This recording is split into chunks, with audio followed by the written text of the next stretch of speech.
reading your confessions, you guys' confessions, your actual confessions, your real life confessions. Okay, so let's jump straight into it. Okay, so the first confession is I have a few confessions of mine. I'm an oriented airways. My OCs are mostly given gay vibes, but I didn't really say no, they are friends because I don't want to be crucified. I can't draw them too because my art is ass and my mom gon' get me like she caught me tripping on chat. Character AI in 2024. Okay, oh my god, that's so bad. I love drawing beautiful men, period. You fucking go, you slay. Okay, wait, let me go down the line. Hold on. Okay, so backstory, I got these confessions from my Telegram viewers, and most of my Telegram people are like from Arabic countries, so they will in fact be crucified if anyone ever finds out that they support the LGBTQ plus community. But I think if no one knows what you look like in real life, or no one knows who you are, then I think just go for it. Just push harder, because what are they gonna do about it? What is the worst thing that could happen? You'll just lose a couple of people, but then you'll gain more people eventually because you'll find the right audience for you, and also the people who will support you. And I think that's way more meaningful than having people you're uncomfortable sharing things with. You're uncomfortable sharing your art or your OCs with these people. Overall, you should just get rid of those people.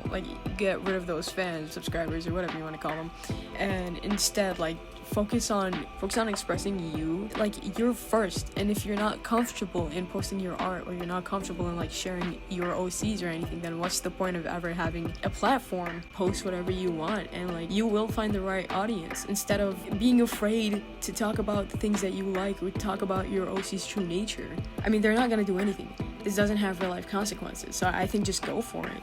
So for the next confession we have, I love my girlfriend so much, but I don't think she sees a future with me. Whenever we talk about future, I'm not anywhere in her plans, and I feel pathetic, because I was thinking I would give up on everything to be with her. That's a pretty bad one to unwrap. I think this is a communication problem. I've never had a partner in my life, so I wouldn't know anything about this, but I think you should confront your partner, and you should talk about this issue, talk about your future with your partner. You should sit down and is this long term or is this short term relationship? What's up with that? Let's talk about that. Let's plan our future. I feel like this is more of a communication problem. The fact that you haven't communicated how you feel about this situation, talk about it all you want. I think genuinely that is the better option than just having these emotions brew up inside until you don't know what's right or wrong anymore. You're salty about something that you aren't even aware if it's real or not. So at the end of the day, I just think you should sit and talk it out, to be honest. That's the better option than doing something you will regret. On to the next confession.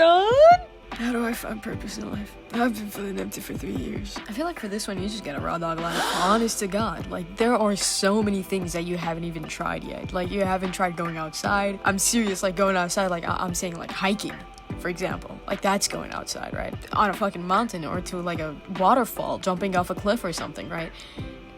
You have jumping off a cliff into water, by the way.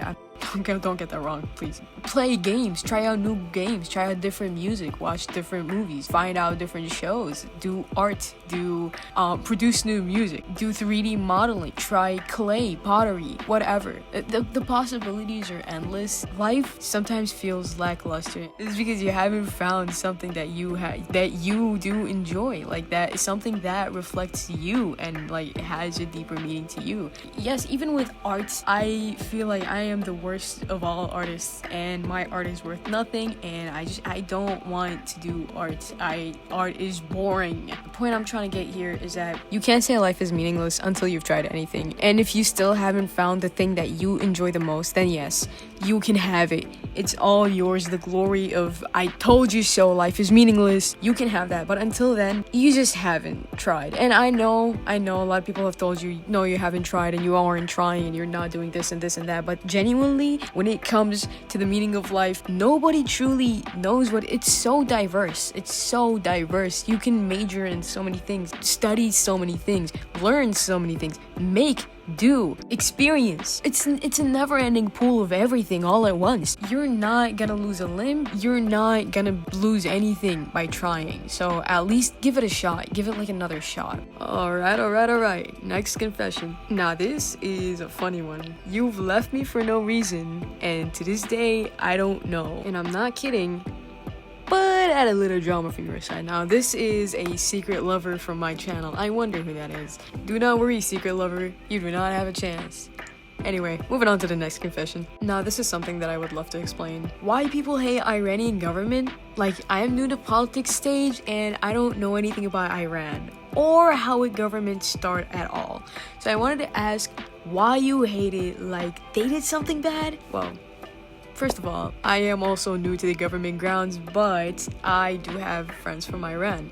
And now my friends from Iran, ever since last year, have been talking to me about their politics and the issues with their government and also the protests. They started out last year as protests for human rights, women's rights, but they ended up being protests against the entire government and changing the entire government because their government eventually did drive them into a war, which made their currency flop like shit. The Toman is worth nothing at this point. 100,000 Toman for the price of $1 or something the last time I checked. Not only that, but they were killing protesters, and the number of deaths rounded up to about 40,000 or more recorded deaths. So keep in mind, that is recorded. We don't know how many people actually died in these protests for their rights. One of these people who were sentenced to death was an Olympic athlete, an international Olympic athlete, a young adult, around the age of 19 or something if I remember correctly. I myself had a friend of mine tell me that they got shot in the leg during these protests, and that was the last I've ever heard from them. That is if we throw away the fact that their internet has been shut off since January, so. Okay, the next one says, I wasn't know that you are pretending to, but why are you up my ass about gender? Alright, so the next one is, on my finals, I started studying 2 hours before each and every exam, and I think I'm gonna fail. I don't think so. I don't think you're gonna fail. Especially if you're, like, not sad, it's like if you're not worried about a GPA or anything. Like, it doesn't really matter, especially since, like, your past grades lift up your grades in the finals, so you're gonna get a pass anyway. And even if you don't, like, what is it, one exam that you're gonna have to repeat? It's not that big of a problem. Okay guys, we've reached the end of the video. Like, subscribe, share, comment, whatever. I'll see you later.